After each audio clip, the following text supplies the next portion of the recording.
এবার আমার নববর্ষের থালিতে ছিল লেবু লঙ্কা মুরগি। চলো তোমাদের সাথেও শেয়ার করি। চিকেনটাকে প্রথমে ম্যারিনেট করেছি নুন, পরিমাণ মতন দই, খুব সামান্য হলুদ, বেশ কিছুটা লেবুর রস আর 4 চামচের মতন গোলমরিচ গুঁড়ো। গোলমরিচের পরিমাণটা একটু বেশিই লাগবে। এই অবস্থায় ম্যারিনেট করে 2 ঘন্টা রেখে দিয়েছি। এবার প্যানে সাদা তেল দিয়ে পেঁয়াজগুলোকে একটু লাল লাল করে ভাজবো, আর আগে থেকে কেটে রাখা আলুটাকেও আমি একটু ভেজে রেখেছি। আলু তুলে তার মধ্যে দিয়েছি আদা, রসুন এবং কাঁচা লঙ্কার পেস্ট। এইখানে কাঁচা লঙ্কার পরিমাণ কিন্তু আমি 7 থেকে 8টা দিয়েছি। এটা একটু ঝাল ঝাল হবে, তবে তোমরা তোমাদের ঝালের হিসেব অনুযায়ী দেবে। এবার এই অবস্থায় এই মশলাটাকে খুব ভালো করে কষাতে হবে। যখন মশলার কাঁচা গন্ধটা চলে যাবে তখন দেবে চিকেন।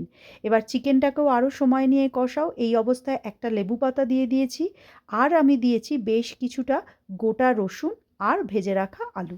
এবার কষাতে কষাতে আমি দেখলাম আমার এই বাসনটা হয়ে গেছে ছোট। তখন সেটাকে আবার একটা বড় কড়াইতে ট্রান্সফার করলাম।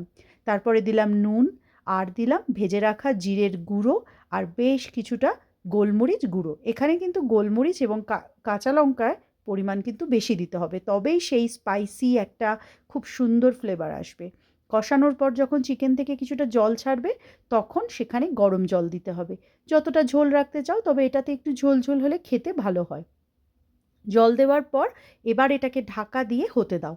আলু আর চিকেন সেদ্ধ হয়ে গেলে আর ঝোলের পরিমাণ ঠিক হলে বুঝবে তোমাদের ঝোল অলমোস্ট রেডি। তারপর আরও কিছুটা গোটা কাঁচা লঙ্কা আর লেবু পাতা দিয়ে, আর একটা লেবুকে আমি একটুখানি কেটে কিছুক্ষণের জন্য ঝোলের মধ্যে দিয়ে রেখেছিলাম, তবে লেবুটা কিন্তু তুলে ফেলতে হবে, নালে কিন্তু তিতো হয়ে যাবে। আর লেবু পাতাগুলো রেখে দেবে। এরপর গরম ভাতের সাথে সার্ভ করো। আমাদের এটা ফ্রোজেন লেবু পাতা, তাও কিন্তু গন্ধ মন্দ নয়। তবে যদি এটা ফ্রেশ হয় তাহলে কিন্তু ঝোলের টেস্টটা আরও ভালো হবে। এই অবস্থায় রেখে দাও, গরম ভাতের সাথে পরিবেশন করো, আহা পুরো জমে যাবে।